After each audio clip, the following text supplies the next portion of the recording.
En el nombre del Padre, del Hijo y del Espíritu Santo. Amén. Ave María Purísima. Sin pecado concebida.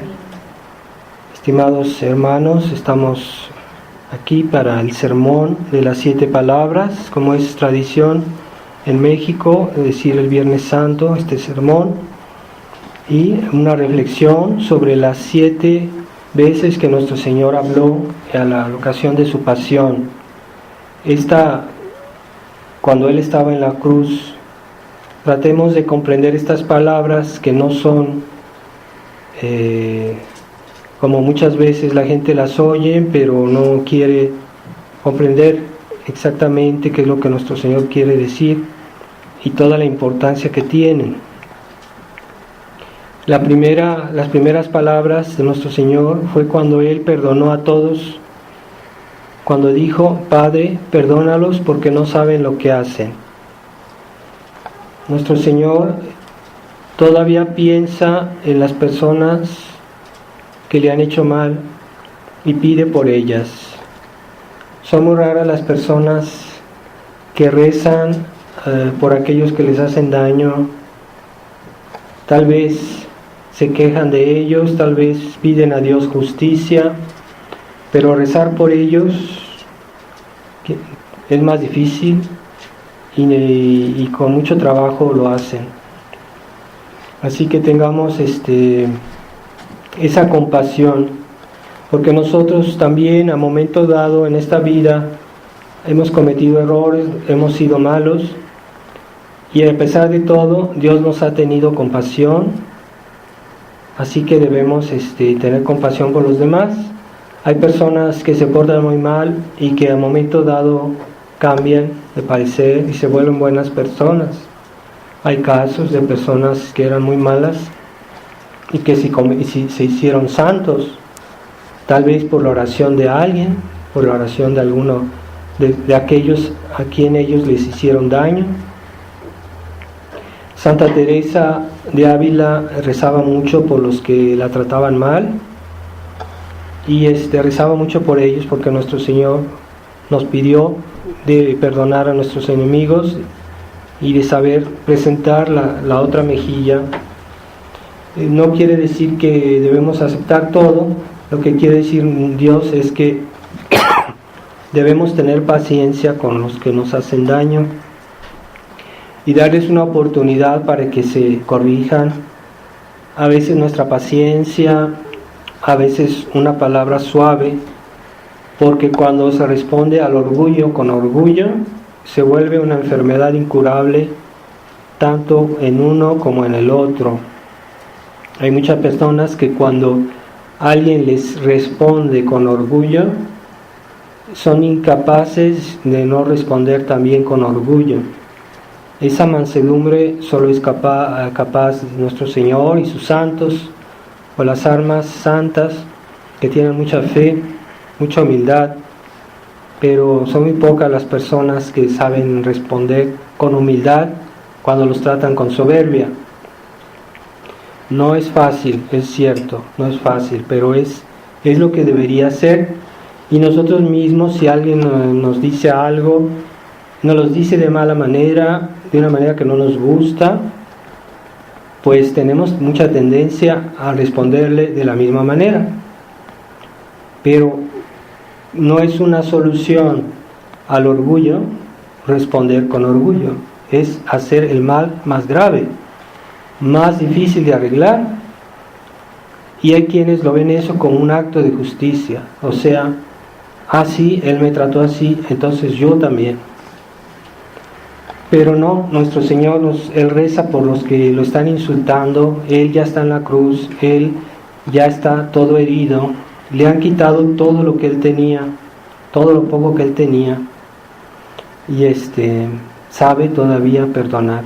Eso es heroicidad.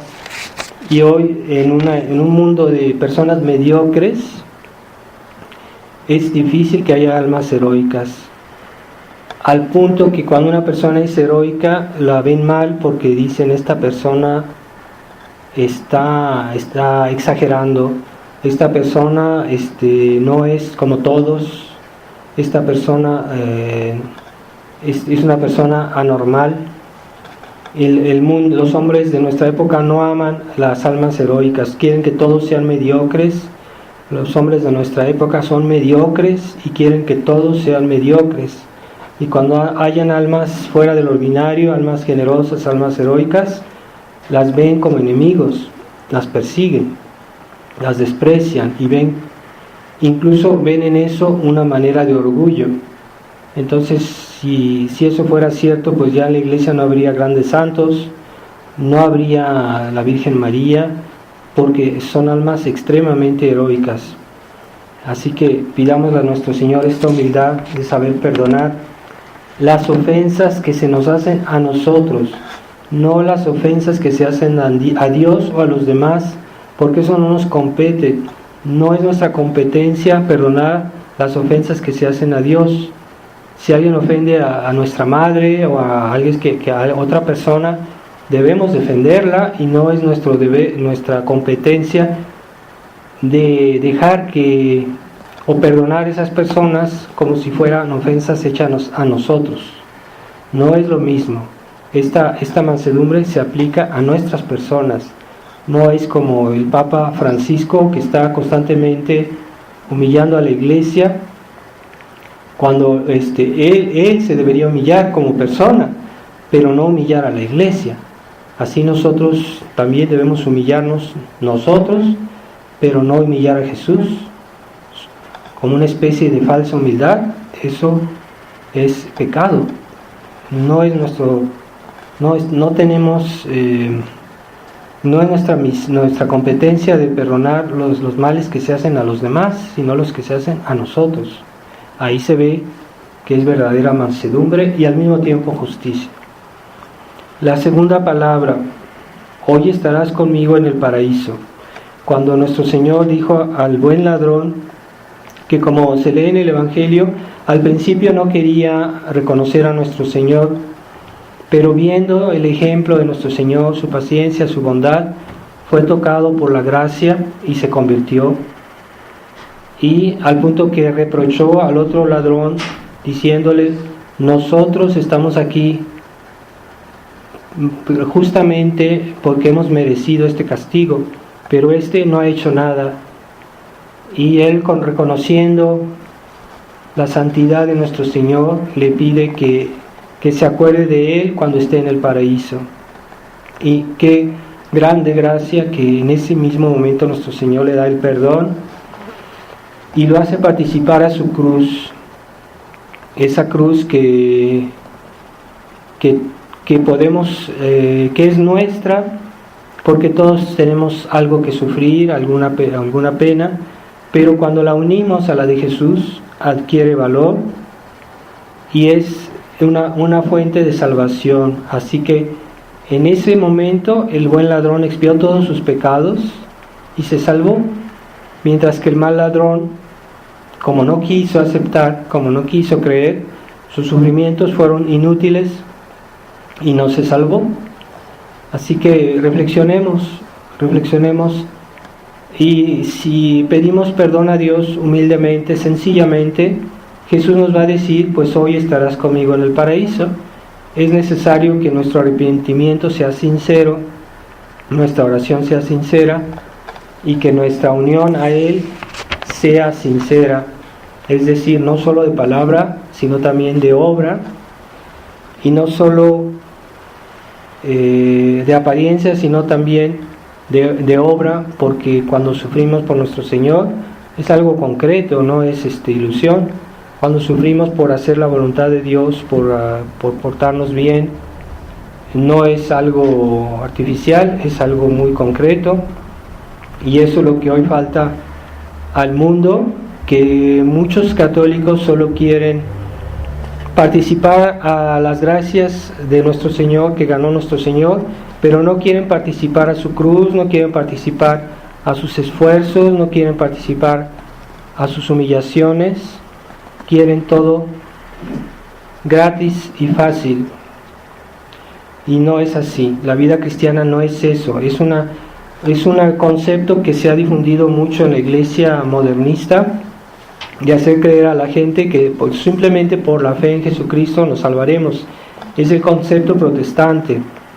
No basta la fe, también se necesitan las obras y la perseverancia. Así que queremos participar a la pasión, tenemos que hacer nuestra parte, nuestra pasión. Tercera palabra. Mujer, he aquí a tu hijo. Hijo, he aquí a tu madre.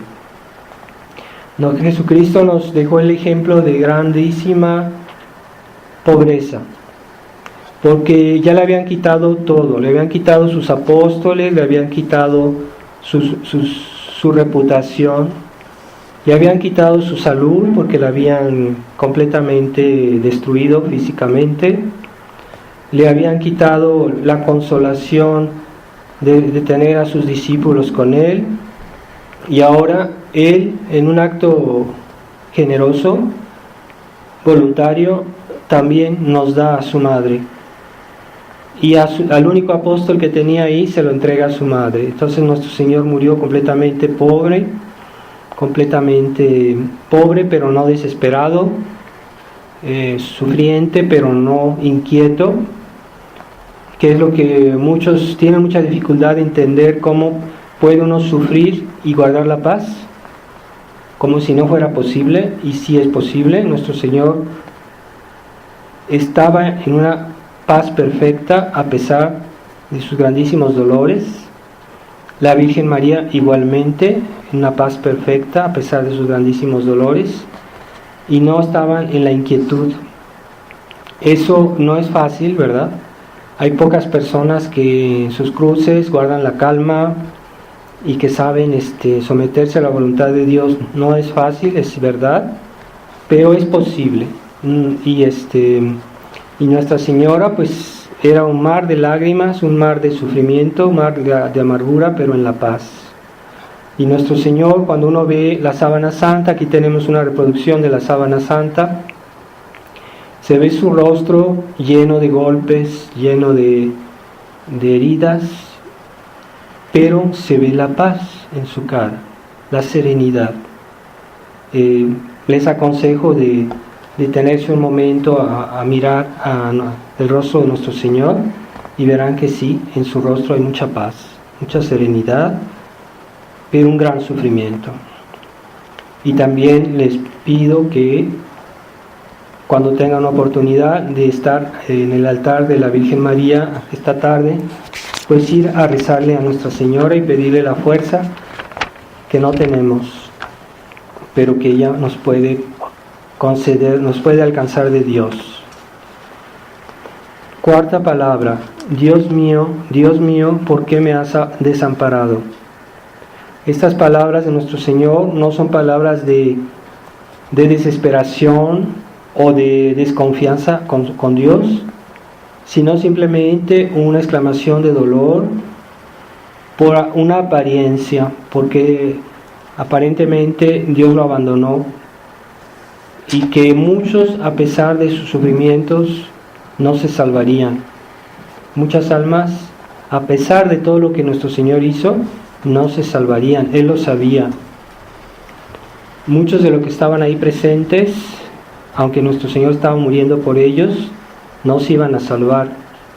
Pero no es porque Dios no haya hecho todo, sino porque ellos no han aceptado, porque no han querido.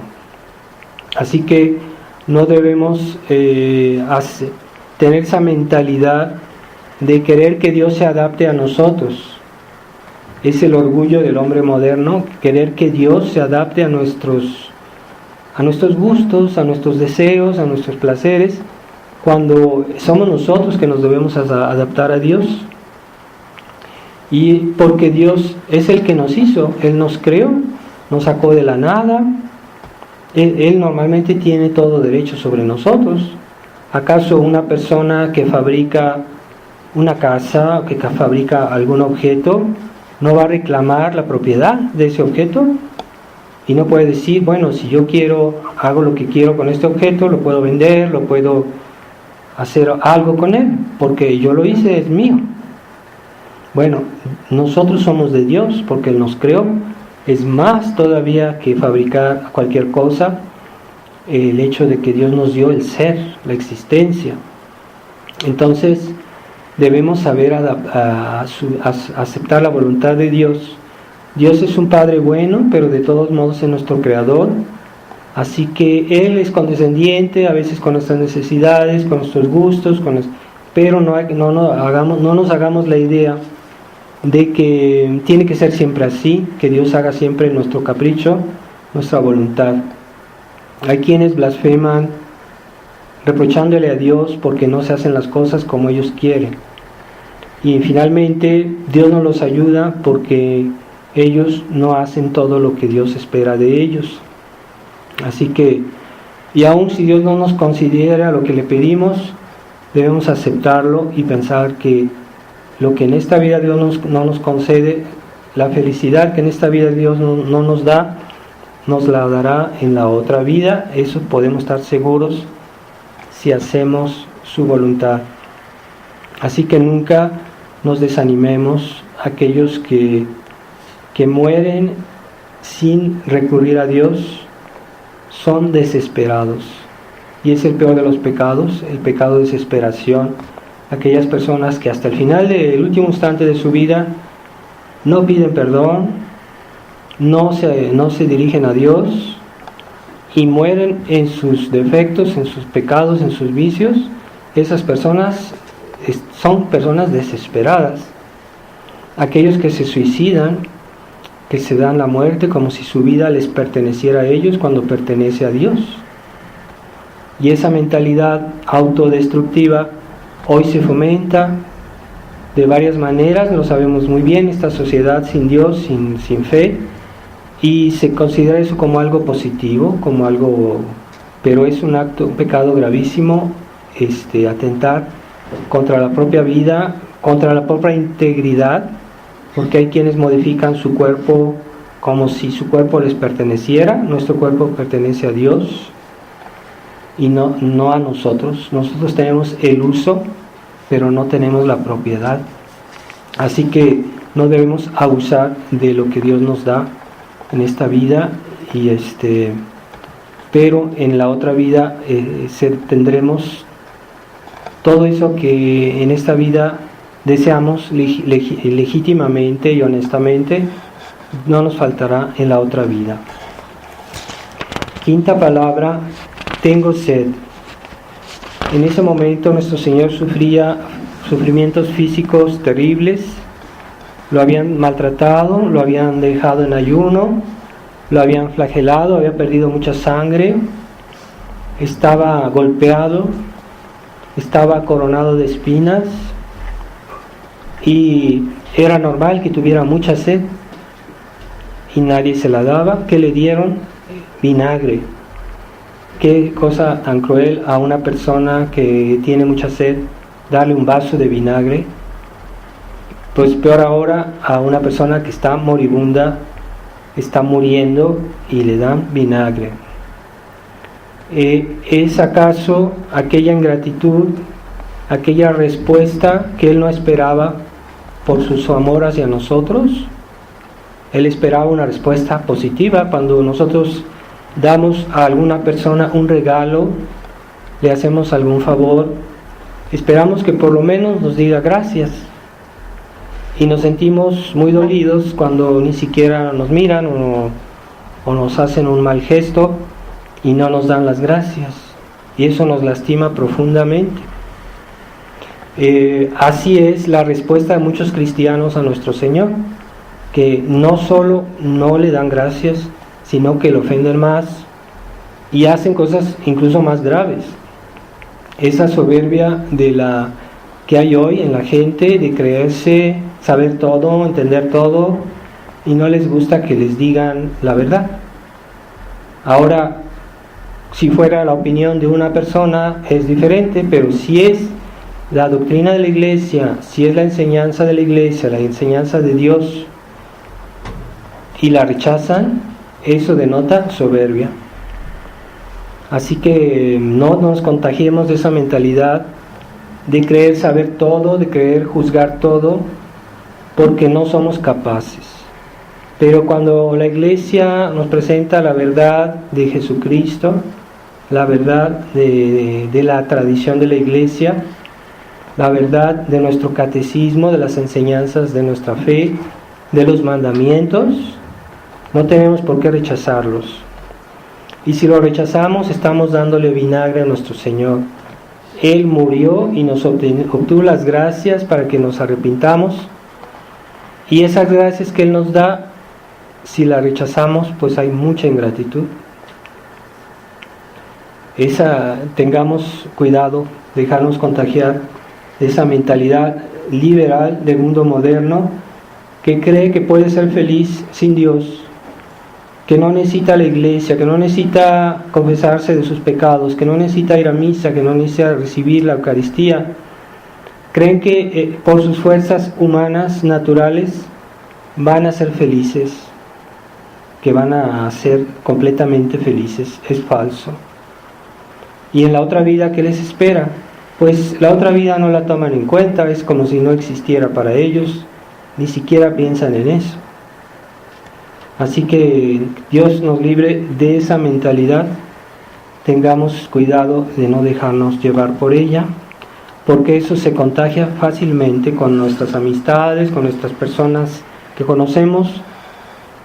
Como ellos viven así, pues eso se contagia. Así que tengamos muy presente siempre nuestra fe cristiana.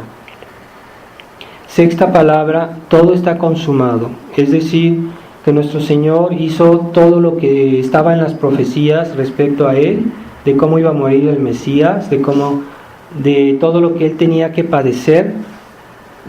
Y todo eso era la voluntad de Dios para nuestra salvación. Realmente los sufrimientos de Jesús fueron de muchas maneras. Y Él hizo todo de una manera obediente a su Padre. Entonces, cuando Él dijo ya está consumado, es decir, que ya había cumplido en su persona todas las profecías que hablaban del Mesías, que iba a sufrir, que iba a padecer, de qué manera iba a padecer, y todo Él ya lo había realizado, como diciendo, ya hice todo lo que yo podía, ya hice todo lo que debía, entonces ya puedo morir en paz, ¿verdad? Entonces yo les deseo a todos y a mí y a todos ustedes que el día de nuestra muerte podamos decir eso, todo está consumado, es decir, ya hice todo lo que podía, ya hice todo lo que debía y estoy en paz. Es lo que dijo Santa Teresita del Niño Jesús. Le preguntaron, si tú pudieras ahorita cambiar algo en tu vida, ¿lo harías? Dijo, no, yo he hecho siempre todo lo que he hecho, considero que es lo que debía hacer y está. Pero era una santa, ¿verdad? Ella era una santa, ella podía decir eso. Pero nosotros, ¿con qué dificultades hacemos nuestros deberes? No nos desanimemos, tengamos esa confianza en que Dios, aun a los que somos débiles, Él suple nuestras debilidades con los auxilios de la iglesia, las indulgencias, las misas que se pueden decir por nosotros. Es una manera de suplir nuestra fragilidad, nuestra incompetencia, y Dios nos puede de todos modos también salvar y perdonar todos nuestros pecados, aunque seamos pecadores. Séptima palabra, Padre, en tus manos encomiendo mi espíritu. Esta manera de hablar es respecto a su alma, porque Jesús era Dios, pero también como hombre tenía un alma, y cuando Él murió, pues su alma se separó de su cuerpo, pero su divinidad no se separó ni de su cuerpo ni de su alma. Es decir, que aún después de su cuerpo era divino, y también su alma era divina, digna de adoración. Por eso, por ejemplo, adoramos la sangre de nuestro Señor. Hay la fiesta de la preciosísima sangre, porque la sangre de Jesucristo, aunque esté separada de su cuerpo o de su alma, sigue siendo divina. Entonces, por eso esta devoción. Entonces, Padre, en tus manos encomiendo mi espíritu. Hay ese acto final de aceptación, y que una vez que todo está consumado, pues nuestro Señor le encomienda a Dios en su espíritu que después de su muerte, como es la tradición de la iglesia, su alma fue al seno de Abraham, donde estaban todos los santos del Antiguo Testamento, donde estaba Abraham, los santos de los profetas, de Moisés, todos los santos del Antiguo Testamento.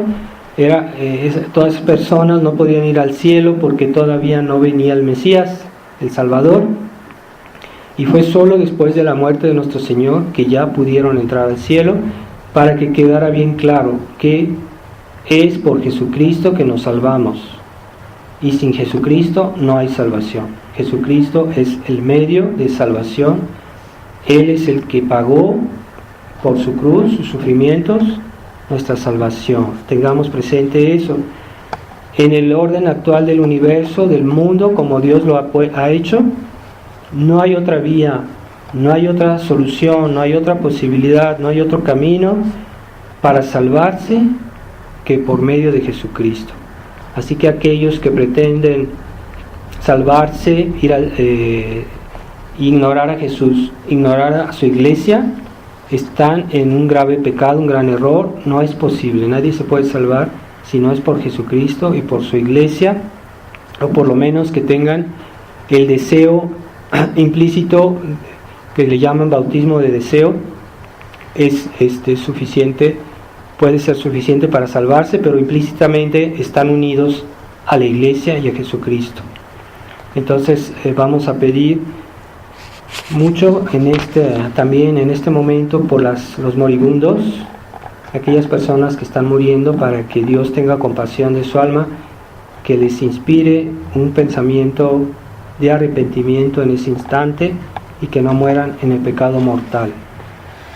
Ave María Purísima, sin pecado concebida.